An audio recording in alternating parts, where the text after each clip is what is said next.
வணக்கம், நான் உங்க Aishwarya. Indian polity chapter wise discussion through Laxmikanth text book 6th edition பார்த்துட்டு இருக்கோம். ஸோ இன்னைக்கு ரொம்ப இம்பார்ட்டண்டான டாபிக் தான் டிஸ்கஸ் பண்ண போகிறோம். இந்தியாவுக்கும் பெங்களாதேஷ்க்கும் இடைப்பட்ட நாடுகளில் எந்த மாதிரியான டெரிட்டரிஸ் எக்ஸ்சேஞ்ச் ஆச்சு, எப்படி அது ஆனது அப்படின்றதான் டிஸ்கஸ் பண்ண போகிறோம். ஸோ அதுக்கு முன்னாடி நம்ம பேசிக்ஸில் இன்ட்ரடக்ஷன் வீடியோஸ்லாம் பார்த்துட்டு and then we can proceed in to today's topic. So first of all நம்ம இப்போ பார்த்துருக்கக்கூடிய லெசன் 71st லெசன். இதுக்கு முன்னாடி நம்ம nearly 70 lessons Laxmikanth text book சம்மந்தமாகவே டிஸ்கஸ் பண்ணியிருக்கோம். அதுக்கான ரெஸ்பெக்டிவ் லிங்க்ஸ் எல்லாமே டிஸ்கிரிப்ஷன் பாக்ஸில் அஸ் அ பிளேலிஸ்ட்டாக அட்டாச் பண்ணியிருக்கு. ஒவ்வொரு சாப்டராக நான் பிளேலிஸ்ட்டாக அட்டாச் பண்ணியிருக்கேன். ஸோ அந்த ரெஸ்பெக்டிவ் வீடியோஸ் எடுத்து நீங்கள் பாருங்கள். இப்போ பர்டிகுலர் நம்ம பார்க்குறது part 5 union and its territory அப்படின்னு சொல்லக்கூடிய தலைப்பில் 3வது வீடியோவாக இன்றைக்கி நம்ம டிஸ்கஸ் பண்ண போகிறோம். என்ன டாபிக் பார்த்தீங்கன்னா, exchange of territories with Bangladesh. இந்தியாவுக்கும் பெங்களாதேஷ்க்கும் என்ன மாதிரியான டெரிட்டரிஸ் எப்படி எக்ஸ்சேஞ்ச் ஆச்சு, எந்த அமெண்ட்மெண்ட் மூலயமா எக்ஸ்சேஞ்ச் ஆச்சு அப்படின்றது எல்லாத்தையுமே டீட்டெயிலாக பார்க்க போகிறோம். ஸோ இதுக்கு முன்னாடி நம்ம நிறைய வீடியோஸ் பார்த்துருக்கோம். அண்ட் பர்டிகுலர்லி இந்த யூனியன் அண்ட் இட்ஸ் டெரிட்டரியில் 2 வீடியோஸ் டிஸ்கஸ் பண்ணியிருக்கோம். ஸோ அதனுடைய கண்டினியூஷன் தான் இது. ஸோ இதுதான் ஃபர்ஸ்ட் டைம் நீங்கள் இந்த வீடியோ பார்க்குறீங்க அப்படின்னா, இதுக்கு முன்னாடி 2 வீடியோ அப்லோட் ஆகிருக்கும் இந்த சாப்டர் சம்மந்தமாக. அதை பார்த்துட்டு இது பாருங்கள், அப்போ தான் உங்களுக்கு ஒரு கண்டினியூஷன் கிடைக்கும். ஸோ அதுக்கு முன்னாடி நம்ம சோஃபா லட்சுமிகாந்த் டெக்ஸ்ட் புக்கில் எத்தனை லெசன்ஸ் முடிச்சிருக்கோம் அப்படின்றதெல்லாம் பார்த்துடலாம். ஸோ ஆஸ் யூஷுவல் ரெகுலராக ஃபாலோ பண்ணுறவங்க இந்த இன்ட்ரடக்ஷன் பார்ட்டை ஸ்கிப் பண்ணிவிட்டு கண்டென்ட் எங்கே ஆரம்பிக்குதோ அங்கேருந்து பாருங்கள். ஃபர்ஸ்ட் டைம் இந்த வீடியோக்கு வரவங்க, இந்த கிளாஸ் பார்க்குறவங்க மட்டும் இப்போ நான் சொல்கிற இன்ஃபர்மேஷன்ஸ் எல்லாத்தையுமே கவனிங்க. பிகாஸ் அது உங்களுக்கு ரொம்பவே யூஸ்ஃபுல்லாக இருக்கும். அண்ட் அதுக்கப்புறமா நம்ம டாபிக் உள்ள என்டர் ஆகலாம். ஸோ ஃபர்ஸ்ட் ஆஃப் ஆல் நம்மளுடைய என்டையர் லட்சுமிகாந்த் டெக்ஸ்ட் புக் இருக்கு இல்லையா, அதை 11 சாப்டர்ஸை டிவைட் பண்ணியிருப்பாங்க. மொத்தம் டெக்ஸ்ட் புக்கில் பார்த்தீங்கன்னா இன்ட்ரோடக்ஷன் பேஜில் நீங்கள் பார்க்கும்போது 11 சாப்டர்ஸை டிவைட் பண்ணியிருப்பாங்க. ஒவ்வொரு சாப்டருக்குள்ளேயும் நிறைய பார்ட்ஸ் இருக்கும். பார்ட் 1, பார்ட் 2 அப்படின்ற மாதிரி டிவைட் பண்ணியிருப்பாங்க. ஸோ அதில் பார்த்தீங்கன்னா first chapter constitutional framework அப்படின்னு சொல்லக்கூடியது. அதில் நம்ம டோட்டலாக 11 பார்ட்ஸ் இருக்குது. அதில் first part historical background, second part making of the constitution, third salient features of the constitution, 4 preamble, and 5th தான் யூனியன் அண்ட் இட்ஸ் டெரிட்டரி. இதில் சோஃபார் பார்த்தீங்கன்னா நம்ம பார்ட் 1, பார்ட் 2, 3 and 4 எல்லாமே கம்ப்ளீட் பண்ணிட்டோம். இப்போ ப்ரெசென்ட்டாக பார்ட் 5ல் நம்ம இருக்கோம். ஸோ இந்த கடந்த 4 பார்ட்ஸில் என்னென்ன டாபிக்லாம் கம்ப்ளீட் பண்ணியிருக்கோம் அப்படின்றதையும் பார்த்துருங்க. So company rule, crown rule அப்படின்ற 2 மேஜர் டிவிஷன்ஸில் ரெகுலேட்டிங் ஆக்ட்லேருந்து ஆரம்பித்து இன்டரிம் கவர்மெண்ட் வரைக்கும் நம்ம கம்ப்ளீட் பண்ணியிருக்கோம். அண்ட் இது சம்மந்தமான ஒரு குவிஸ் நான் அப்லோட் பண்ணியிருக்கேன் along with that explanation. So அதனால் இந்த கண்டென்ட் எல்லாம் முடிச்சதுக்கப்புறமா இந்த குவிஸ் நீங்கள் அட்டென்ட் பண்ணி எவ்வளோ ஸ்கோர் எடுக்கிறீங்க அப்படின்றத கமெண்ட்டில் எனக்கு கொடுங்க. ஸோ அதனுடைய டீட்டெயில் எக்ஸ்பிளனேஷன் வீடியோ மிஸ் பண்ணாமல் பாருங்கள். பிகாஸ் அதில் எந்த கண்டென்ட்டில் இருந்து நமக்கு இந்த கேள்வி கேட்டிருக்காங்க, அந்த கேள்வியை நம்ம எப்படி அப்ரோச் பண்ணணும் அப்படின்ற எல்லா விதமான ஸ்ட்ராட்டஜியுமே நல்லா எக்ஸ்பிளைன் பண்ணியிருக்கேன். ஸோ குவிஸ் கண்டிப்பாக நீங்கள் அட்டென்ட் பண்ணியே ஆகணும் before going in to any topic. So அதை மிஸ் பண்ணாமல் பாருங்கள். செகண்ட் சாப்டர் பார்த்தீங்கன்னா மேக்கிங் ஆஃப் கான்ஸ்டியூவன்ட் அசம்பிளி. நம்மளுடைய இந்திய அரசியலமைப்பு உருவாக்குறதுக்காக அந்த சபையை எப்படி உருவாச்சு அப்படின்றதான் இது ஃபுல்லாகவே டிஸ்கஸ் பண்ணியிருப்பாங்க. டிமாண்ட்லேருந்து ஆரம்பித்து அந்த கான்ஸ்டியூண்ட் அசம்பிளியோட ரெப்ரஸன்டேஷன் வரைக்கும் நியர்லி 14 வீடியோஸ் நம்ம பார்த்துருக்கோம். ஆனால் இது சம்மந்தமான ஒரு குவிஸ் 2 நான் அப்லோட் பண்ணியிருக்கேன், அதுவும் நீங்கள் எடுத்து பாருங்கள். சம்மந்தமான எக்ஸ்பிளனேஷனும் அட்டாச் பண்ணியிருக்கேன், ரொம்பவே யூஸ்ஃபுல்லாக இருக்கும். Third salient features of the constitution. So இதில் நியர்லி ஒரு 30 வீடியோ நம்ம டிஸ்கஸ் பண்ணியிருக்கோம். ஃபஸ்ட்டு இன்ட்ரொடக்ஷன் முடிச்சதுக்கப்புறமா ஒவ்வொரு சேலியன்ட் ஃபீச்சர்ஸாக நம்ம டிஸ்கஸ் பண்ணோம். எல்லாமே இண்டிவிஜுவல் டாப்பிக்காக நான் டிஸ்கஸ் பண்ணியிருக்கேன். ஸோ தட் உங்களுக்கு ரொம்பவே யூஸ்ஃபுல்லாக இருக்கும். எந்த டாப்பிக்கில் சந்தேகம் இருந்தாலும் நீங்கள் பர்டிகுலர் அந்த டாபிக் மட்டும் எடுத்து பார்க்கலாம். அண்ட் இதெல்லாம் முடிச்சதுக்கப்புறமா கிரிட்டிசிசம் அப்படின்னு சொல்லிட்டு ஒரு மேஜராக 6 கிரிட்டிசிசம் டிஸ்கஸ் பண்ணியிருந்தோம். அது எல்லாமே தனித்தனி டாப்பிக்காக தான் கொடுத்துருக்கேன். And then parts, important articles, schedules and sources, இந்த டாபிக்ஸ் எல்லாமே நான் டிஸ்கஸ் பண்ணியிருக்கேன். ஸோ இதெல்லாமே சம்மந்தப்பட்ட ஒரு குவிஸ் கூட நான் அப்லோட் பண்ணியிருக்கேன். Quiz 3 along with the detailed explanation. So அதுவும் உங்களுக்கு யூஸ்ஃபுல்லாக இருக்கும், அட்டென்ட் பண்ணி பாருங்கள். இதுக்கப்புறமா தான் நம்ம பார்த்தீங்கன்னா most important topic of our constitution preamble அப்படின்னு டாபிக் பார்த்துருந்தோம்.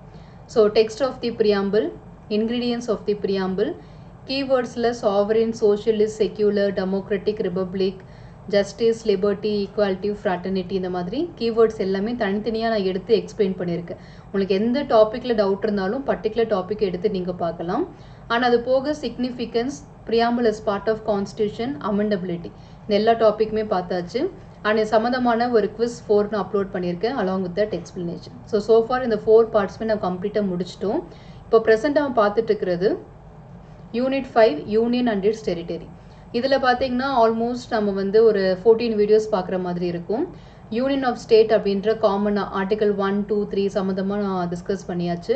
அதுக்கடுத்து செகண்ட் வீடியோவில் பார்லிமெண்ட்டுக்கு எந்த மாதிரியான அதிகாரம் இருக்குது ஒரு மாநிலத்தை ரீஆர்கனைஸ் பண்ணுறதுக்கு அப்படின்றது எல்லாத்தையுமே டிஸ்கஸ் பண்ணியிருந்தேன். இப்போ ப்ரெசண்ட்டாக அந்த அதிகாரத்தை வச்சு இந்தியாவுக்கும் பெங்களாதேஷ்க்கும் எப்படி டெரிட்டரிஸ் எல்லாமே எக்ஸ்சேஞ்ச் ஆச்சு. ரீசெண்டாக 2011 பார்த்தீங்கன்னா என்டிஏ கவர்மெண்ட், அதாவது நரேந்திர மோடிஜி இருக்கும் போது ஃபர்ஸ்ட் ஒரு டேர்மில் வந்து இந்த டெரிட்டரிஸ் எல்லாமே எக்ஸ்சேஞ்ச் பண்ணாங்க இல்லையா, அது எப்படி நடந்துச்சு அப்படின்றத பார்க்குற மாதிரி exchange of territories with Bangladesh. So இது எல்லாமே நம்ம கிளியராக பார்க்குற மாதிரி இருக்கும். ஸோ டேரெக்டாக நம்ம கண்டென்ட்குள்ளே போயிடலாம். ஒன்ஸ் இது முடிச்சதுக்கு அப்புறமா இன்டிகிரேஷன் ஆஃப் பிரின்ஸ்லி ஸ்டேட், தார் கமிஷன், ஜேவிபி கமிட்டி, இதெல்லாமே சின்ன சின்ன டாப்பிக்காக தான் இருக்கும். நம்ம இதுக்கு முன்னாடி பார்த்த மாதிரி 1 hour வீடியோ மாதிரிலாம் போகாது. Just it will take half an hour, அதுக்குள்ளேயே நம்ம முடிச்சிடலாம். ஸோ எல்லா இண்டிவிஜுவல் டாப்பிக்குமே கம்ப்ளீட் பண்ணிவிட்டு we can move on to citizenship. ரொம்ப ரொம்ப இம்பார்ட்டண்டான ஒரு சாப்டர் அது. ஆர்டிகல் 5 to 11 வரைக்கும் டீல் பண்ணியிருப்பாங்க. அது எல்லாமே நம்ம அடுத்து பார்க்கலாம். ஸோ இன்னைக்கு டாப்பிக்கான exchange of territories with Bangladesh we can start now. As usual first வந்து பேசிக் இன்ட்ரொடக்ஷன் தான். ஸோ இந்த பேசிக் இன்ட்ரொடக்ஷன் என்ன கொடுத்துருக்காங்கன்னா, எந்த அமெண்ட்மெண்ட் படி இது நடந்துச்சு அப்படின்ற மாதிரி கேட்டிருக்காங்க. 100th constitutional amendment act 2015. ஓகேவா, 100வது திருத்தம் ஏற்படுத்தி 2015ஆம் ஆண்டு தான் பார்த்தீங்கன்னா இந்தியாவுக்கும் பெங்களாதேஷ்க்கும் இடைப்பட்ட அந்த டெரிட்டரிஸ் எல்லாமே எக்ஸ்சேஞ்ச் பண்ணிக்கிட்டாங்க.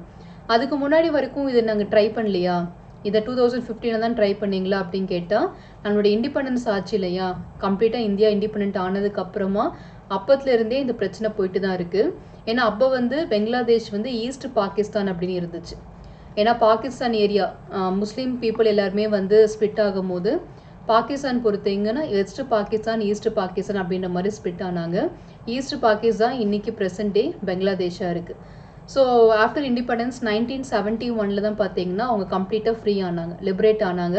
அந்த லிபரேஷனுக்கு நம்ம தான் உதவியாக இருந்தோம். இந்தியாவுடைய உதவியால் தான் பாகிஸ்தான் கிட்டே இருந்து பெங்களாதேஷ் சுதந்திரம் வாங்கினாங்க. ஸோ அந்த ஈஸ்ட் பாகிஸ்தானாக இருக்கும் போதே பிரச்சனை ஸ்டார்ட் ஆச்சு. பெங்களாதேஷாக மாறினதுக்கு அப்புறமும் பார்த்தீங்கன்னா அந்த பிரச்சனை அப்படியே தான் இருந்தது. பட் லைக் இந்தியாவுக்கும் பாகிஸ்தானுக்கு இருக்கிற மாதிரியோ, இந்தியாவுக்கும் சைனாவுக்கு இருக்கிற மாதிரியோ ரொம்ப பதற்றமான சூழ்நிலைகள்லாம் இல்லை. ஜஸ்ட் ஒரு கான்ட்ரவர்ஷியலாக மட்டும் தான் போயிட்டு இருந்தது. ஸோ அதுக்கப்புறமா நம்ம இது வந்து ப்ராப்பராக நம்ம ஹேண்டில் பண்ணலாம் அப்படின்னு சொல்லிட்டு ஒரு அமெண்ட்மெண்ட்டை உருவாக்கி அதுக்கப்புறமா டெரிட்டரிஸ் எல்லாத்தையுமே எக்ஸ்சேஞ்ச் பண்ணிக்கிட்டாங்க. அப்போ அதுக்கு முன்னாடி என்ன மாதிரியான நடவடிக்கைகள் எடுத்தாங்க, எந்த வருஷம் எந்த கமிட்டி உருவாக்கப்பட்டுச்சு அப்படின்ற எல்லா விதமான டீட்டெயில்ஸும் இந்த கண்டென்ட்டில் நம்ம பார்க்கலாம். அண்ட் இதுக்கு முன்னாடி மோஸ்ட் இம்பார்ட்டண்ட்டாக நம்ம பார்த்தோம் இல்லையா, எப்போல்லாம் அமெண்ட்மெண்ட் தேவைப்படும் அப்படின்னு நம்ம பார்த்துருந்தோம். ஸோ இந்தியாவுக்குள்ளே இருக்கக்கூடிய ஒரு மாநிலத்தில் நீங்கள் ஏதாவது ஒரு மாற்றம் செய்ய போகிறீங்க, வித்தின் இந்தியா நீங்கள் ஏதாச்சும் ஒரு சேஞ்ச் பண்ண போகிறீங்க அப்படின்னா அதுக்கு எந்த விதமான அமெண்ட்மெண்ட்டும் தேவையில்லை. ஓகே, அண்டு நீங்கள் இந்தியாவுக்கு சேர்ந்த இந்தியாவுக்குடைய ஒரு நிலத்தை வெளிநாட்டுக்கு நீங்கள் கொடுக்க போகிறீங்க அப்படின்ற போது கண்டிப்பாக நீங்கள் அமெண்ட்மெண்ட் பண்ணி தான் அரசமைப்பில் திருத்தம் கொண்டு வந்து தான் நீங்கள் கொடுக்க முடியும் அப்படின்றதையும் பார்த்தோம். அடுத்த பாயிண்ட் நம்ம என்ன பார்த்தோம் அப்படின்னா, like border issues, border disputes இருக்கும் போது பார்டர் டிஸ்பியூட்ஸ்க்காக நீங்கள் ஏதாவது ஒரு கொடுத்துக்கள் வாங்கல் பண்ணுறீங்கன்னா அதுக்கு அமெண்ட்மெண்ட் தேவையில்லை அப்படின்றத பார்த்தோம். ஆனால் பெங்களாதேஷ் பொறுத்த வரைக்கும் நம்ம பார்டர் டிஸ்பியூட்காக தான் முதல்லலாம் ட்ரை பண்ணிட்டு இருந்தோம். ஆனால் பியாண்ட் பார்டர் டிஸ்பியூட்ஸ் நமக்கு நார்த் ஈஸ்டர்ன் ஸ்டேட்ஸை வந்து இப்போ ரீச் ஆகணும், ஈஸியாக நம்ம போய் அசஸ் பண்ணணும் அப்படின்னா அதுக்கு பெங்களாதேஷோட சில டெரிட்டரி நமக்கு தேவைப்பட்டுச்சு. அதாவது பெங்களாதேஷில் சில இடங்கள் நமக்கு கிடைச்சிருந்தா நம்ம ஈஸியாகவே நார்த் ஈஸ்ட் ஸ்டேட்டை வந்து ரீச் பண்ண முடியும், சுற்றி போகாமல் சுலபமாக போக முடியும் அப்படின்ற மாதிரி அமைப்பு இருந்தது. ஸோ அதுக்காக என்ன பண்ணாங்கன்னா, பெங்களாதேஷ் கிட்ட வந்து நாங்கள் உங்களுக்கு சில இடங்களை கொடுத்து சில இடங்களை நாங்கள் வாங்கிக்கிறோம் அப்படின்னு சொல்லி எக்ஸ்சேஞ்ச் பண்ணிக்கிட்டாங்க.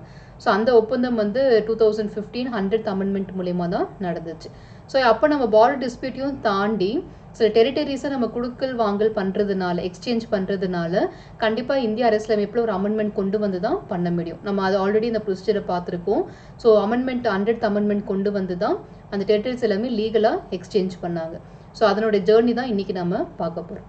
ஸோ ஃபர்ஸ்ட் நம்ம பேசிக் இன்ட்ரொடக்ஷன் பார்த்துடலாம். The 100th Constitutional Amendment Act 2015 was enacted to give effect to the acquiring of certain territories by India and transfer of certain other territories to Bangladesh in pursuance of the agreement and its protocol entered into between the government of India and Bangladesh. So இந்த கண்டென்ட்டோட meaning என்னன்னா, இந்திய நாட்டுக்கும் பெங்களாதேஷ் நாட்டுக்கும் ஒரு treaty, ஒரு ஒப்பந்தம் sign பண்ணுறாங்க. அந்த ட்ரீட்டி சைன் பண்ணுறது மூலயமா நாங்கள் இந்த மாதிரியான ஸோ அண்ட் ஸோ டெரிட்டரிஸ் எல்லாமே நான் உங்களுக்கு கொடுக்குறோம், நீங்கள் அந்த டெரிட்டரிஸ் எல்லாமே உங்களோட நாட்டில் கூட சில டெரிட்டரிஸ் எங்களுக்கு கொடுங்க அப்படின்ற மாதிரி ஒரு ஒப்பந்தம் சைன் பண்ணுறாங்க. அந்த அக்ரிமெண்ட்டுக்கு லீகலாக நடைமுறை கொண்டு வரதுக்கு நம்ம அமெண்ட்மெண்ட் கொண்டு வந்தாகணும். ஏன்னா ட்ரான்ஸ்ஃபர் ஆஃப் டெரிட்டரிஸ் பண்ணுறீங்க அப்படின்னா as per India's procedure you have to bring amendment in Indian constitution பண்ணால் மட்டும்தான் அது லீகலாக அப்ரூவ் ஆகும். ஸோ அந்த அக்ரிமெண்ட்டுக்கு லைஃப் கொடுக்கறதுக்காக தான் இந்த 100th அமெண்ட்மெண்ட் ஆக்டை 2015 பாஸ் பண்ணுறாங்க. ஸோ அதான் பேசிக்காக நமக்கு இங்கே கொடுத்த இன்ஃபர்மேஷன். ஸோ இதுக்கு முன்னாடி இந்த ட்ரான்ஸ்ஃபர் பண்ணுறதுக்கு முன்னாடி என்ன மாதிரியான நடவடிக்கைகள்லாம் இந்தியாவுக்கும் பெங்களாதேஷ்க்கு நடுவில் நடந்துச்சு அப்படின்றத நம்ம அடுத்து பார்க்கலாம். So first of all under this deal இந்த ட்ரான்ஸ்ஃபர் பண்ணுறாங்க இல்லையா, அந்த டீலில் வந்து இந்தியா டிரான்ஸ்ஃபர்ட் 111 என்க்ளேவ்ஸ் அப்படின்னா வந்து இடங்கள், சில இடங்களில் வந்து கொடுக்குறாங்களே சின்ன சின்ன இடங்கள்ல ஒரு பர்டிகுலராக இந்த ஸ்கொயர் கிலோமீட்டர் இந்த இடத்துல அப்படின்ற மாதிரி லிஸ்ட் அவுட் பண்ணி 111 என்க்ளேவ்ஸை வந்து நம்ம பெங்களாதேஷ்க்கு கொடுக்குறோம். While Bangladesh transferred 51 enclaves. நீங்களாம் நினைக்கலாம் நம்ம வந்து 111 இடத்த கொடுத்துருக்கோமே, இன் எக்ஸ்சேஞ்ச் நம்ம வெறும் 51 இடங்களை தானே வாங்கியிருக்கோம், அப்போ வந்து நம்ம வந்து எக்ஸ்ட்ராவாக 50 இடங்களை வந்து கொடுத்த மாதிரி ஆகுது இல்லையா, இது எப்படி பேலன்ஸ் ஆகும் அப்படின்னு நினைக்கலாம். இந்தியாவோட நிலப்பரப்பு வேறு, பெங்களாதேஷோட நிலப்பரப்பு வேறு. ஸோ நமக்கு 111 அப்படின்றது அவங்களுக்கு 51 அப்படின்றது மோரலஸ் ஈக்குவல் தான். சொல்லப்போனால் நம்மளை விட அவங்க தான் நமக்கு அதிகமாக கொடுத்த மாதிரி இருக்கும். ஸோ அந்த மாதிரியான ஒரு இது பர்ஃபெக்டாக நான் 20 கிலோமீட்டர் கொடுக்குறேன் நீயும் எனக்கு 20 கிலோமீட்டர் கொடுக்கணும் அப்படின்ற மாதிரிலாம் பண்ண முடியாது. நமக்கு என்னென்ன தேவைகள் இருக்கோ நம்மளோட தேவைகளை அவங்க கொடுத்துட்டாங்க. அவங்களோட தேவைகள் இந்தியாவில் சில இடங்கள் இருக்கும் பார்டர் டிஸ்பியூட்ஸ் இல்லாமல் இருக்கிறதுக்கு, அந்த இடங்களை நம்ம கொடுத்துட்டோம். ஸோ அந்த மாதிரியான ஒரு உடன்படிக்கை தான். So India transferred 111 enclaves to Bangladesh. Bangladesh நமக்கு பார்த்தீங்கன்னா ஒரு 51 இடங்களை நமக்கு கொடுக்குறாங்க. இது போக இந்த இடங்கள் பரிமாற்றத்தை தாண்டி 6.1 6.1 கிலோமீட்டர் பார்த்தீங்கன்னா பார்டர் பிளேஸ் இருக்கு இல்லையா, அதில் டிரான்ஸ்ஃபர் வந்து நடக்குது. In addition the deal also involved the transfer of adverse position and the demarcation of 6.1 kilometer undemarcated border stretch. அதாவது demarcated அப்படின்னா இடங்களை வந்து பரிமாற்றம் செய்யாமல் இருக்கிறது. இந்த இடம் யாருக்கு சொந்தம் அப்படின்ற மாதிரி டிக்ளேர் பண்ணாமல் சில இடங்கள் இருக்கும் இல்லையா, பார்டர் டிஸ்பியூட்ஸ் இருக்கும். இது எனக்கு தான் சொந்தம்னு ஒருத்தங்க சொல்லுவாங்க, இன்னொருத்தங்களை எந்த நாட்டுக்கு தான் சொந்தம் அப்படின்னு சொல்லுவாங்க. அந்த மாதிரி பிரச்சனைக்குரிய இடங்கள் லீகலாக இதை யாருக்கு சொந்தம்னு சொல்ல முடியாத சில இடங்கள் இருக்கும் இல்லையா, அந்த டிமார்க்கெட்டட் பார்டர் ஸ்ட்ரெச்சில் 6.1 கிலோமீட்டரை வந்து டிரான்ஸ்ஃபர் பண்ணிக்கிறாங்க. ரெண்டு பேருமே வந்து they are exchanging 6.1 kilometre in the border stretch. So இந்தியாவுக்கும் பெங்களாதேஷ்க்கும் எந்த மாதிரி இடங்கள் வந்து பரிமாற்றம் ஆகுது அப்படின்னு கேட்டாங்கன்னா நம்ம 111 இடங்களை கொடுத்து 51 இடங்களை வாங்கிக்கிறோம். ஓகே, அண்ட் அது மட்டும் இல்லாமல் 6.1 கிலோமீட்டர் பார்டர் ஏரியாவில் இருக்கக்கூடிய இடம் வந்து டிரான்ஸ்ஃபர் ஆகுது. ரெண்டு நாடுகளுக்கும் பார்த்தீங்கன்னா டிரான்ஸ்ஃபர் பண்ணிக்கிறாங்க. ஸோ இதெல்லாமே தான் அந்த அக்ரிமெண்ட்டில் சைன் ஆன விஷயம். அடுத்து நம்ம பார்க்க போகிறது இந்த நடவடிக்கைகளுக்காக, அதாவது இந்த எக்ஸ்சேஞ்ச் பண்ணுறாங்க இல்லையா, இது வந்து 4 மாநிலங்களில் மாற்றங்கள் கொண்டு வர மாதிரி இருந்துச்சு. ஸோ ஃபார் இந்த 111 இடங்கள் கொடுத்து 51 இடங்கள் வாங்குறது, அண்ட் அது மட்டும் இல்லாமல் இந்த 6.1 கிலோமீட்டர்ஸ் எக்ஸ்சேஞ்ச் இருக்கு இல்லையா, இதெல்லாம் நடைமுறைப்படுத்தணும் அப்படின்னா 4 மாநிலங்களுடைய ஏரியாவை நீங்கள் ரீடிஃபைன் பண்ணுற மாதிரி இருக்குது. அவங்களுடைய பொலிட்டிக்கல் மேப்பை நீங்கள் ரீட்ரா பண்ணுற மாதிரி இருக்குது. அப்படி அஃபெக்ட் ஆன அந்த 4 மாநிலங்களுடைய ஏரியாஸ் என்னென்னா அசாம், வெஸ்ட் பெங்கால், மேகாலயா அண்ட் திரிபுரா. இவங்க 4 பேர் தான் பெங்களாதேஷோடைய நம்ம எக்ஸ்சேஞ்ச் பண்ணுற ஏரியாக்குள்ளே சம்மந்தப்பட்டது. ஸோ இந்த இடங்களுக்கு உட்பட்ட சில இடங்கள் நமக்கு பெங்களாதேஷ் கொடுக்குற மாதிரி இருக்குது. ஆனால் அது மட்டும் இல்லாமல் பெங்களாதேஷ்லேருந்து நம்ம வாங்கக்கூடிய சில இடங்களை இந்த மாநிலங்களுக்குள்ளே அட்டாச் பண்ணுற மாதிரியும் இருக்குது. ஸோ அந்த மாதிரி இருக்கிறதுனால இந்த 4 ஸ்டேட்ஸோடைய பொலிட்டிக்கல் மேப்பை ரீட்ரா பண்ணுறாங்க.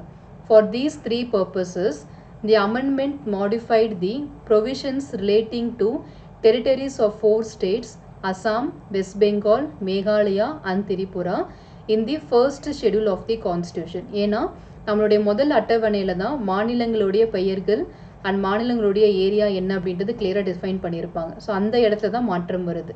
நீங்கள் இந்தியாவில் எந்த ஒரு மாநிலத்தில் மேலே கை வச்சாலும் சரி ஆட்டோமேட்டிக்காக எது சேஞ்ச் ஆகும்னா ஷெட்யூல் 1 சேஞ்ச் ஆயிரும். ஷெட்யூல் 1ம் சரி ஷெட்யூல் 4ம் சேஞ்ச் ஆகும். ஏன்னா ஷெட்யூல் 4 பொறுத்த வரைக்கும் ராஜ்யசபாவுடைய மெம்பர்ஸோட ரெப்ரசன்டேஷன் அதில் இருக்கும். ஸோ அது வந்து சேஞ்ச் ஆகும். ஆனால் இங்கே பொறுத்த வரைக்கும் நமக்கு சேஞ்ச் ஆகுது. இங்கே என்னென்னா ஜஸ்ட் நம்ம இன்னொரு நாட்டில் கூட சில டெரிட்டரிஸை தான் மாற்றிக்கிறோம். அதனால் பெரிய சேஞ்சஸ் ஷெட்யூல் 4ல் வராது, ஷெட்யூல் 1ல் மட்டும் தான் சேஞ்சஸ் நடக்கும்.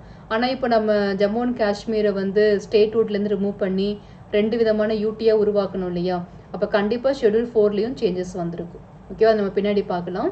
நீங்கள் ஒரு சேஞ்சஸ் பண்ணுறீங்கன்னா ஆட்டோமேட்டிக்காக ஷெட்யூல் 1ம் சரி ஷெட்யூல் 4ம் ஆட்டோமேட்டிக்காக சேஞ்ச் ஆகும்.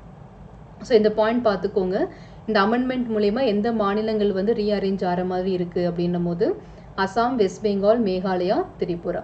இந்த அமெண்ட்மெண்ட் கொண்டு வரது எப்படி கொண்டு வந்தாங்க, இதுக்கு முன்னாடி எந்தெந்த இயரில் என்னென்ன மாதிரியான பேச்சுவார்த்தை நடந்து தோல்வி அடைஞ்சிருக்கு, இல்லை சில இடங்களில் பார்த்தீங்கன்னா அக்ரிமெண்ட்லாம் சைன் பண்ணியிருப்பாங்க ஆனால் நடைமுறைக்கு வராமலே போயிருக்கும், அது எந்த காரணத்தினால அப்படின்ற மாதிரி பார்க்கலாம். 3வது முயற்சியாக நம்ம எடுத்தது தான் இப்போது வந்து சக்ஸஸ்ஃபுல்லாக மாறி இருக்கு. அதுக்கு முன்னாடி எடுத்த நடவடிக்கைகள் எல்லாமே வந்து பாதியிலேயே வந்து அந்த ஜேர்னி வந்து எண்ட் ஆயிருக்கும். அந்த இன்ஃபர்மேஷன்ஸ் எல்லாமே 1 by 1 பார்ப்போம். ஸோ ஃபஸ்ட்டு இன்ஃபர்மேஷன் என்னென்னா, இந்தியாவுக்கும் பெங்களாதேஷ்க்கும் காமனான லேண்ட் பவுண்ட்ரியை முதலாக டிராஃப்ட் பண்ணது யாருன்னா ராட்க்ளிஃப் அவார்ட் அப்படின்ற பர்சன்.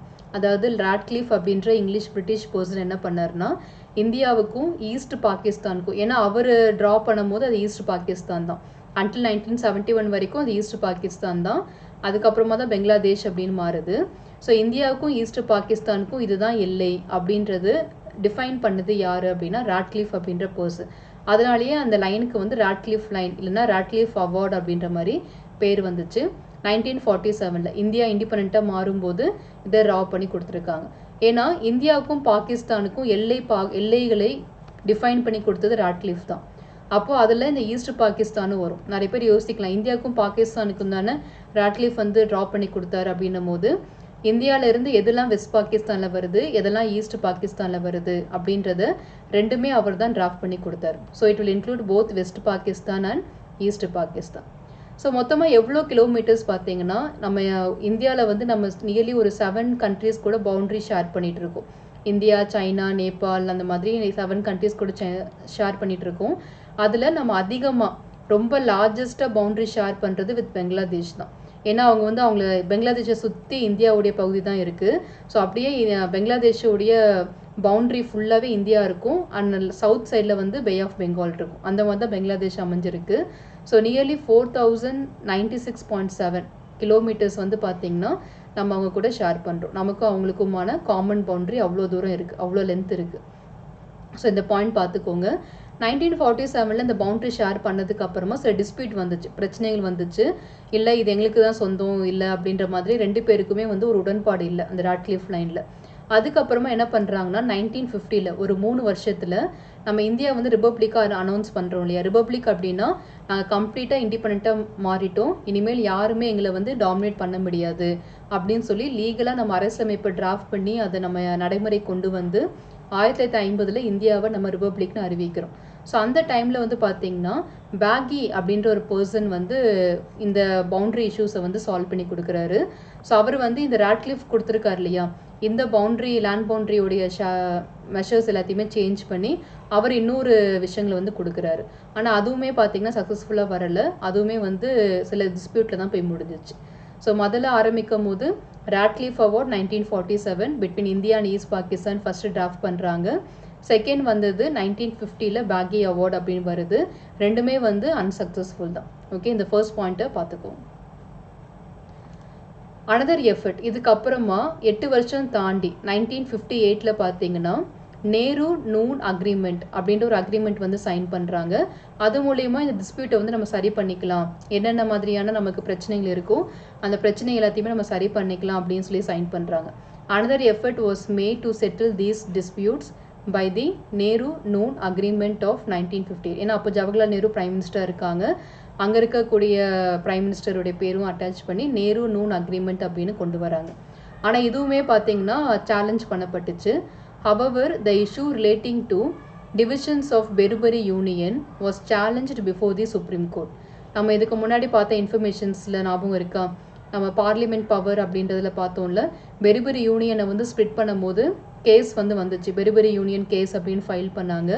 இந்த மாதிரி இந்தியாவுக்கு சொந்தமான ஒரு இடத்த டிமினிஷ் பண்ணலாம், அதுக்கான அதிகாரம் பார்லிமெண்ட்டுக்கு இருக்குது அப்படின்ற போது அந்த அதிகாரத்தை வச்சு நீங்கள் எப்படி இந்தியாவுக்கு சொந்தமான ஒரு இடத்த வெளிநாட்டுக்கு கொடுப்பீங்க, அப்படி கொடுக்க முடியுமா அப்படின்னு சொல்லி ஒரு கேள்வி சுப்ரீம் கோர்ட்டில் கேட்டிருந்தாங்க. அப்போ சுப்ரீம் கோர்ட் அதுக்கு என்ன ஆன்சர் பண்ணாங்கன்னா, இந்தியாவோட டெரிட்டரிஸை வந்து டிமினிஷ் பண்ணலாம் அப்படின்ற மீனிங் மூலியமா நீங்கள் எந்த விதமான டெரிட்டரியும் அடுத்த நாட்டுக்கு கொடுக்க முடியாது. அப்படி நீங்கள் ஏதாவது எக்ஸ்சேஞ்ச் பண்ணுற மாதிரி சூழ்நிலைகள் வந்துச்சு அப்படின்னா அது நீங்கள் இந்திய அரசியலமைப்பில் அமெண்ட்மெண்ட் மூலியமாக தான் கொண்டு வர முடியும். அமெண்ட்மெண்ட் கொண்டு வந்து அந்த அமெண்ட்மெண்ட் ப்ரொசீஜர் மூலியமாக தான் நீங்கள் எந்த விதமான டெரிட்டரியும் இன்னொரு நாட்டுக்கு கொடுக்க முடியும் அப்படின்னு சொல்லி டிஃபைன் பண்ணியிருந்தாங்க. ஸோ அதான் இங்கே மென்ஷன் பண்ணியிருக்காங்க. To comply with the opinion rendered by the supreme court, the Constitution 9th Amendment Act in 1960 was passed by the Parliament. So இந்த பெருவரி யூனியன் கேஸ் சம்மந்தமாக வரும்போது முதலாக இந்திய அரசியலமைப்பில் 9வது திருத்தம் இந்த நிலத்தை கொடுக்கறதுக்காக கொண்டு வந்து பெருவரி யூனியனுடைய அந்த டிவிஷன்ஸை வந்து நடைமுறைக்கு கொண்டு வராங்க. பட் இதுக்கு என்ன நடந்துச்சு? இந்த எக்ஸ்சேஞ்ச் ஆச்சு இல்லையா, 9th Amendment வந்து சக்ஸஸ்ஃபுல்லாக இல்லையா அப்படின்றத பார்க்கலாம். Due to the continuous litigation and other political development at that time, the Constitution Act 1960 could not be notified in respect of territories in former East Pakistan, presently Bangladesh. So 9வது திருத்தம் கொண்டு வந்து 1960 இந்த பெருவரி யூனியன் சம்மந்தமான டிவிஷன்ஸ்க்கு லீகலாக அவங்க approval தராங்க. ஆனால் ஆக்சுவலாக என்ன நடந்துச்சுன்னா நடைமுறையே அது செய்யப்படலை. நிறைய விதமான பொலிட்டிக்கல் ப்ராப்ளம் போயிட்டு இருந்துச்சு. பங்களாதேஷில் பார்த்தீங்கன்னா they were having continuous problem with Pakistan. So அப்போவே அவங்களுக்கான ஒரு பிரச்சனைகள் ஆரம்பமாச்சு. 1971 தான் அவங்க லிபரேட் ஆகிறாங்க. அது வரைக்குமே பார்த்தீங்கன்னா இந்த பொலிட்டிக்கல் டெவலப்மெண்ட் அண்ட் லிட்டிகேஷனால் வந்து அந்த இடத்துல ப்ராப்ளம் கிரியேட் ஆகி இந்த 1960 கொண்டு வந்த 9th Amendment வந்து நோட்டிஃபை ஆகாமையே போயிடுது. ஸோ 3வது முறையாக எடுத்து வச்ச முயற்சியுமே ராட்க்ளிஃபும் தோல்வி தான். பேகி அவார்டு மூலயமா கொண்டு வந்ததும் ப்ராப்பராக நடைமுறைப்படுத்த முடியல. அண்ட் இந்த நேரு நூன் அக்ரிமெண்ட் மூலயமா 9th Amendment கொண்டு வந்ததும் சக்ஸஸ்ஃபுல்லாக கொண்டு வர முடியல. ஸோ எல்லாமே வந்து ஃபெயிலியர் ஆகுது. அடுத்து பார்த்தீங்கன்னா செகண்ட் பாயிண்ட். ஸோ இந்த ஃபர்ஸ்ட் இந்த அக்ரிமெண்ட் எல்லாமே காம்ப்ளிகேட்டடாக மாறுது இல்லையா, அதுக்கப்புறம் என்ன பண்ணுறாங்கன்னா பெங்களாதேஷ் ஈஸ்ட் பாகிஸ்தான் அப்படின்றது இப்போ பெங்களாதேஷாக மாறிடுச்சு. ஏன்னா 1974க்கு வந்துட்டோம். ஈஸ்ட் பாகிஸ்தான் அவங்க இண்டிபெண்ட்டாக மாறி அந்த நாட்டுக்கு பெங்களாதேஷ் அப்படின்ற பெயரும் வச்சாச்சு. ஸோ அப்போது on May 16, 1974, the agreement between India and Bangladesh concerning the demarcation of the land boundary and related matters was signed between both the countries to find a solution to the complex nature of the border demarcation involved. So என்ன பண்ணுறாங்கன்னா May 16, 1974 இந்தியாவுக்கும் பெங்களாதேஷ்க்கும் எந்த மாதிரியான இடங்கள்லாம் பிரச்சனைக்குரிய நிலங்களாக இருக்கும், இல்லை எதெல்லாம் வந்து ப்ராப்பராக டிஃபைன் பண்ணாமல் இருக்கும், இது என்னோட இடம் இது உன்னோடைய இடம்னு சொல்லிட்டு அந்த பாகுபிரிவு நிலம் பண்ணாமல் எந்த இடங்கள்லாம் இருக்கோ அந்த டிமார்க்கெட்டட் லேண்ட் எல்லாத்தையுமே சால்வ் பண்ணுறதுக்காக ஒரு அக்ரிமெண்ட்டை வந்து சைன் பண்ணுறாங்க. May 16, 1974 இந்த அக்ரிமெண்ட் சைன் ஆகுது. இது வந்து சக்ஸஸ்ஃபுல்லாக வந்துச்சா இல்லையா அப்படின்றத பார்க்கலாம். This agreement was not ratified as it is involved inter alia transfer of territory which require a constitution amendment. So இந்த 1974 அவங்க பிளான் பண்ண அக்ரிமெண்ட்டுமே வந்து நடைமுறைக்கு வரலை.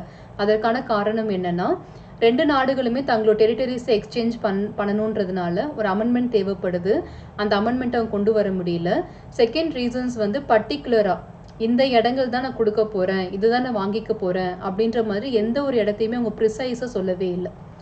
Okay, in this connection, it was also required to identify the precise area on the ground which could be transferred. எதை நான் transfer பண்ண போகிறேன் அப்படின்ற மாதிரி பர்டிகுலராக ஸ்பெசிஃபை பண்ணி அந்த ஏரியாவை சொல்ல முடியல. அந்த காரணத்தினால பார்த்தீங்கன்னா இந்த 1974 சைன் ஆன அக்ரிமெண்ட்டுக்கு அகைன் லைஃப் இல்லாமல் போயிடுது. ஸோ அவங்க எடுத்த முயற்சிகள் எல்லாமே வந்து ஃபெயிலியர் ஆகுது. 3வது முயற்சி அவங்க எடுத்து வச்சதான் இப்போது சக்ஸஸ்ஃபுல்லாக வரப்போகுது. Subsequently, the issues relating to demarcations of undemarcated boundary எதெல்லாம் வந்து பாக பிரிவினை செய்யாமல் இருக்கோ அந்த இடங்களை பிரிக்கிறதுக்கான முயற்சியை வந்து அடுத்து எடுக்கிறாங்க. The territories in adverse position and exchange of enclaves were identified and resolved by signing a protocol on September 6, 2011. 2011ஆம் ஆண்டு செப்டம்பர் 6ஆம் தேதி இந்த அக்ரிமெண்ட்டை சைன் பண்ணுறாங்க. இந்த அக்ரிமெண்ட்டில் என்ன சைன் பண்ணுறாங்கன்னா 1974 ஒரு அக்ரிமெண்ட் சைன் பண்ணாங்களே இதுக்கு முன்னாடி அந்த கண்டென்ட் அப்படியே எடுத்து அதில் சில சேஞ்சஸ் தேவைப்படுற இடத்துல சில சேஞ்சஸ் மட்டும் பண்ணி அந்த அமெண்ட்மெண்ட்டை அப்படியே வந்து கொண்டு வராங்க. Okay, which forms an integral part of the land boundary agreement between India and Bangladesh in 1974. 1974 அவங்க 2 பேருக்கு என்ன அக்ரிமெண்ட் சைன் பண்ணாங்களோ அந்த அக்ரிமெண்ட் அப்படியே எடுத்து சில மாடிஃபிகேஷன் மட்டும் செஞ்சு செப்டம்பர் 6, 2011 மறுபடியும் இந்த ப்ரோட்டோகாலை சைன் பண்ணுறாங்க. இந்த ப்ரோட்டோகால் மூலயமா தான் நமக்கு 4 வருஷம் கழிச்சு 100th அமெண்ட்மெண்ட்டை கொண்டு வந்து இதுக்கு நம்ம லைஃப் கொடுத்து ப்ராப்பராக இன்னைக்கு இந்தியாவுக்கும் பெங்களாதேஷுக்கும் ட்ரான்ஸ்ஃபர் ஆஃப் டெரிட்டரிஸ் வந்து நடந்திருக்கு. ஸோ இங்கே பாருங்கள், the protocol was prepared with support and concurrence of concerned state government, Assam, Meghalaya, Tripura and west Bengal. இந்த 4 மாநிலங்களுடைய கன்சர்ன்டை வாங்கி தேவையில்லை தான் வாங்கணுன்றது, பட் அந்த விஷயங்கள் as per the parliamentary procedure எல்லாமே செஞ்சு அந்த நாடுகளுக்கு உண்டான மேப் எல்லாமே ரீட்ரா பண்ணி ப்ராப்பராக இந்தியாவுக்கும் பெங்களாதேஷ்க்கும் எல்லா விதமான டெரிட்டரிஸும் வந்து எக்ஸ்சேஞ்ச் பண்ணி அந்த எக்ஸ்சேஞ்சை நடைமுறைப்படுத்துறதுக்காக 100வது திருத்தம் கொண்டு வந்து 2015ஆம் ஆண்டு கொண்டு வராங்க. அது மூலயமா நமக்கு இந்தியாவுக்கும் பெங்களாதேஷுக்கும் உண்டான டெரிட்டரிஸ் எல்லாமே ப்ராப்பராக லீகலாக வந்து எக்ஸ்சேஞ்ச் ஆகுது. Okay, so such a long journey. 1947 ஆரம்பித்த அந்த பிரச்சனை 47க்கு அதுக்கப்புறம் 50ல் கொண்டு வராங்க, 58ல் கொண்டு வராங்க, அண்ட் தென் 1960, 1974 அண்ட் தென் ஃபைனலாக 2011 தான் அந்த பிரச்சனை சால்வ் ஆகுது. 2015ல் லீகலாகவே இதுக்கு அப்ரூவல் கொடுத்து இன்னைக்கு எக்ஸ்சேஞ்ச் ஆஃப் டெரிட்டரிஸ் எல்லாமே ப்ராப்பராக நடந்துருச்சு. ஸோ சோஃபார் நம்ம பார்த்த இன்ஃபர்மேஷன்ஸ் எல்லாமே இதுதான். ஓகேவா? ஸோ இந்த டாபிக் நம்ம கம்ப்ளீட்டாக கவர் பண்ணிட்டோம். ஸோ இந்தியாவுக்கும் பெங்களாதேஷ்க்கும் எப்படி இந்த டெரிட்டரிஸ் எல்லாமே எக்ஸ்சேஞ்ச் ஆச்சு அப்படின்றது. இப்போ ஜஸ்ட் நம்ம பாயிண்ட்ஸ் டு ரிமெம்பரில் சோஃபார் நம்ம பார்த்த எல்லா பாயிண்ட்ஸுமே வந்து ரீகலெக்ட் பண்ணிக்கலாம். ஸோ ஆஸ் யூஷுவல் நம்ம எப்போயுமே பார்க்குற மாதிரி தான் என்னென்ன பாயிண்ட்ஸ் நம்ம ஞாபகம் வச்சுக்கணுமோ அதை மட்டும் நான் உங்களுக்கு ஹைலைட் பண்ணி கொடுக்குறேன், அதை மட்டும் ஞாபகம் வச்சுக்கோ.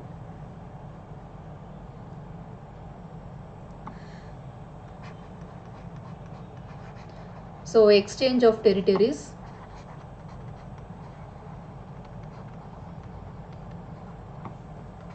with Bangladesh.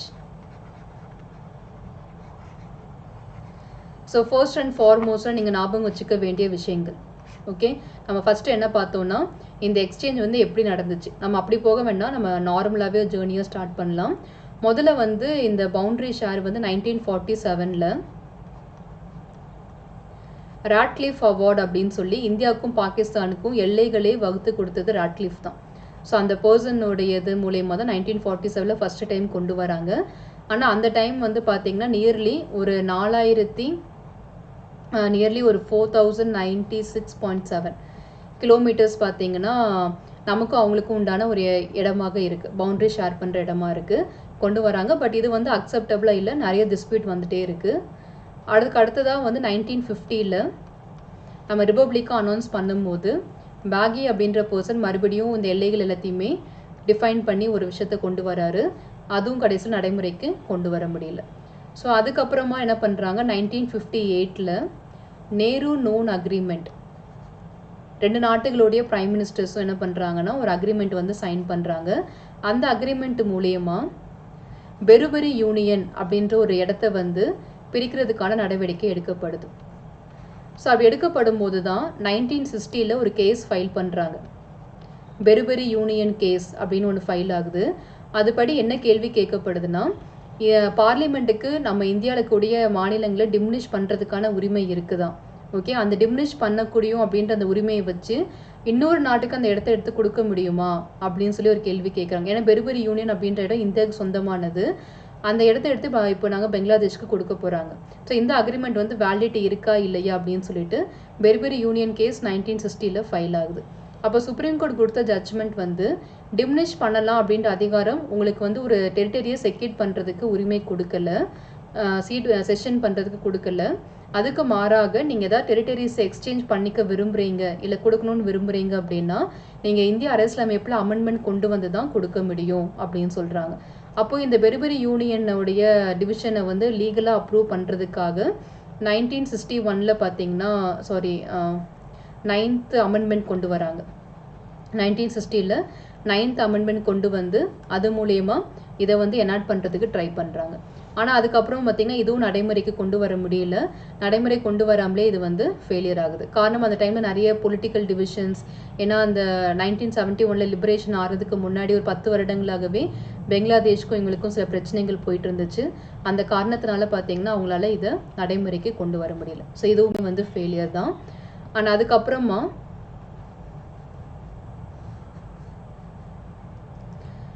இதுக்கப்புறமா 1974 அடுத்து கொண்டு வராங்க. 1974 வந்து பார்த்தீங்கன்னா ஒரு அக்ரிமெண்ட் வந்து சைன் ஆகுது. மே 16 அன்னைக்கு சைன் பண்ணுறாங்க.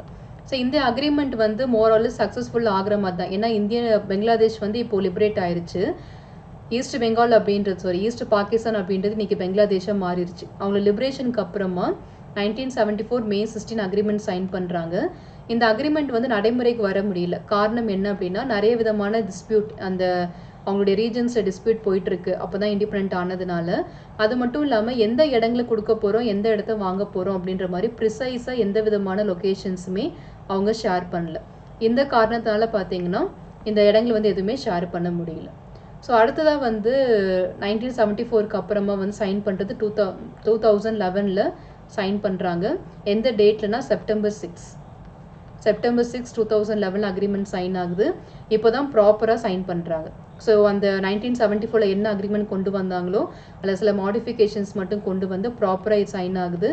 இது மூலயமா ப்ராப்பர்லி சைன்ட் 4 மாநிலங்களுடைய கன்சென்ட் வாங்கி அவங்களுடைய ஏரியாஸ் எல்லாத்தையுமே ரீட்ரா பண்ணுறாங்க. அது என்னன்னு பார்த்தீங்கன்னா அசாம், வெஸ்ட் பெங்கால், மேகாலயா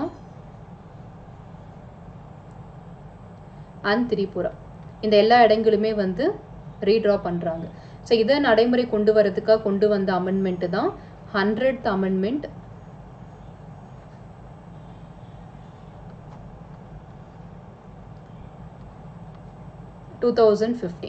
ஓகேவா? 100வது அமெண்ட்மெண்ட் 2015 கொண்டு வந்து நடைமுறைப்படுத்துகிறாங்க.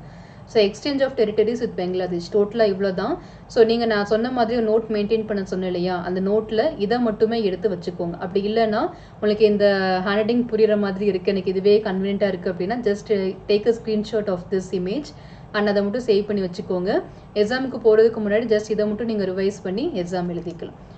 லெஜிபிளாக இருக்கான்னு தெரியல, அதனால் நீங்களாவே உங்களுடைய ஓன் நோட் வந்து ரெடி பண்ணிக்கோங்க. 1947, 50, 58, 60, 74, 2011 and then 2015. இந்த இயர்ஸ் வைஸ் நீங்கள் எழுதிக்கிட்டீங்கன்னா அந்த கண்டென்ட் எல்லாத்தையுமே நம்ம வந்து பார்த்துக்கலாம். ஸோ இவ்வளோ தான் நமக்கு exchange of territories with Bangladesh. இதுக்கு அடுத்த டாபிக் நம்ம பார்க்க போகிறது இன்டிகிரேஷன் ஆஃப் பிரின்ஸ்லி ஸ்டேட். அதாவது நம்மளுடைய இந்திய நாடு 1947 இண்டிபெண்ட்டாக ஆனதுக்கு அப்புறமா இந்தியாவில் எப்படி இந்த பிரின்ஸ்லி ஸ்டேட்ஸ் எல்லாத்தையுமே ஒருங்கிணைச்சு ஐ திங்க் 552 ப்ராவின்சஸாக இருக்கும் இல்லையா, அந்த ப்ராவின்சஸை எப்படி இந்தியா கூட அவங்க மர்ஜ் பண்ணாங்க, அந்த ஜேர்னி எப்படி இருந்தது அப்படின்றத நம்ம அடுத்து பார்க்க போகிறோம். Integration of princely states. So அந்த நெக்ஸ்ட் டாப்பிக்காக பார்ப்போம். ஸோ இந்த டாபிக் சம்மந்தமாக ஏதாவது சந்தேகம் இருந்துச்சுன்னா கமெண்ட்டில் தெரிவிங்க, நிச்சயமாக நான் கிளாரிஃபை பண்ணுறேன். உங்களுடைய லட்சியங்கள் வெற்றியடைய வாழ்த்துக்கள். படிப்போம், பகிர்வோம், வெற்றியடைவோம். Let's crack it. நன்றி.